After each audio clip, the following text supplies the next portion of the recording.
Thursday evening காணும் பொங்கல் வாழ்த்துக்கள் எல்லாத்துக்கும். காணும் பொங்கல் நீங்கள் எப்படி செலிப்ரேட் பண்ணுவீங்க அப்படின்னு சொல்லிட்டு கமெண்டில் கண்டிப்பாக சொல்லுங்கள். எங்கள் ஊரில் வந்து பூப்பறிக்கிற நோம்பி அப்படின்னு சொல்லிட்டு நாங்கள் கொண்டாடுவோம். ஈவினிங் ஒரு 3 or 4 o'clock காட்ட வீட்டில் சுட்ட முறுக்கு கரும்பு எல்லாத்தையும் எடுத்துகிட்டு கிளம்பி இங்கே ஊத்துக்குளி கைத்தமலை கோயிலுக்கு கிளம்பி போயிடுவோம். அங்கே போயிட்டு இது நான் சுட்ட முறுக்கு எப்படி இருக்குது, இது நீ சுட்ட முறுக்கு நல்லா இல்லை இப்படின்னு சொல்லிட்டு எல்லாம் பேசிகிட்ருப்போம். எல்லாம் முறுக்கெல்லாம் சாப்பிட்டு கரும்பு எல்லாமே ஷேர் பண்ணி சாப்பிட்டு ஜாலியாக கொஞ்சம் நேரம் விளையாடிட்டு இருப்போங்க. சின்னவங்கலேருந்து பெரியவங்க வரைக்கும் எல்லோரும் சேர்ந்து கொக்கோ விளையாடுவோம். செம்ம ஜாலியாக இருக்கும். ஓரளவுக்கு குட்டி பசங்கள்லாம் என்ன பண்ணுவாங்கன்னா, பூப்பறிக்க வருகிறோம் பூப்பறிக்க வருகிறோம், எந்த மாதம் வருகிறீர், தை மாதம் வருகிறோம் அப்படின்னு சொல்லிட்டு விளையாடிட்டு இருப்போம். செம்ம ஜாலியாக இருக்கும்.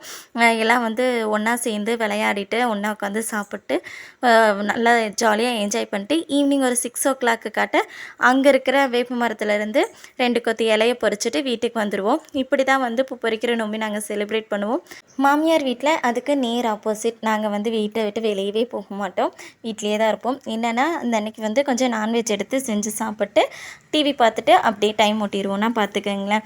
இன்றைக்கி வந்து மதியம் லஞ்சுக்கு வந்து பார்த்திங்கன்னா சிக்கன் எடுத்துகிட்டு வந்திருந்தோம். நாட்டுக்கோழி தான். குழந்தைங்களுக்கெல்லாம் கொஞ்சம் சளியாக இருக்குது அப்படின்னு சொல்லிட்டு நாட்டுக்கோழி தண்ணி குழம்பு வச்சு சாப்பிட்டோம் அப்படின்னா சரியாயிரும் அப்படின்னு சொல்லிட்டு அதை தான் ரெடி பண்ணியிருந்தாங்க.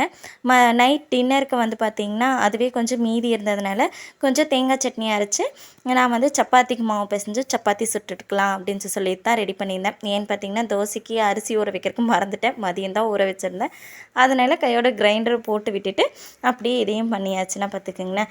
நாளைக்கு ஃப்ரைடே இல்லைங்களா, அதனால் வந்து அப்படியே கிச்சன் கவுண்டர் டாப் எல்லாமே க்ளீன் பண்ணிடலாம் அப்படின்னு சொல்லிட்டு கையோட அதையும் க்ளீன் பண்ணிட்டேன். இல்லை அப்படின்னா நாளைக்கு இயர்லியராக வந்து எல்லாம் க்ளீன் பண்ணிவிட்டு அதுக்கப்புறமா குக்கிங் பண்ணணும். செம்ம கடுப்பாக இருக்கும். அதனால தான் வந்து நைட்டு எல்லாத்தையும் பண்ணிவிட்டு அதுக்கப்புறமா சப்பாத்தி சுட்டு சாப்பிட்டாச்சு. இதெல்லாம் சூடு பண்ணி கொண்டு போய் டைனிங் டேபிளில் வச்சுட்டு கிச்சன் கவுண்டர் டாப்பெல்லாம் க்ளீன் பண்ணிட்டேன். எனக்கு டே இப்படி தான் போச்சு. உங்கள் டே எப்படி போச்சு அப்படின்னு சொல்லிட்டு கண்டிப்பாக கமெண்டில் சொல்லுங்கள். யார் யாரெல்லாம் பொங்கலுக்கு அம்மா வீட்டுக்கு போனீங்க அப்படின்னு கமெண்டில் சொல்லிட்டு லைக் பண்ணுங்கள். தேங்க்ஸ் ஃபார் வாட்சிங்.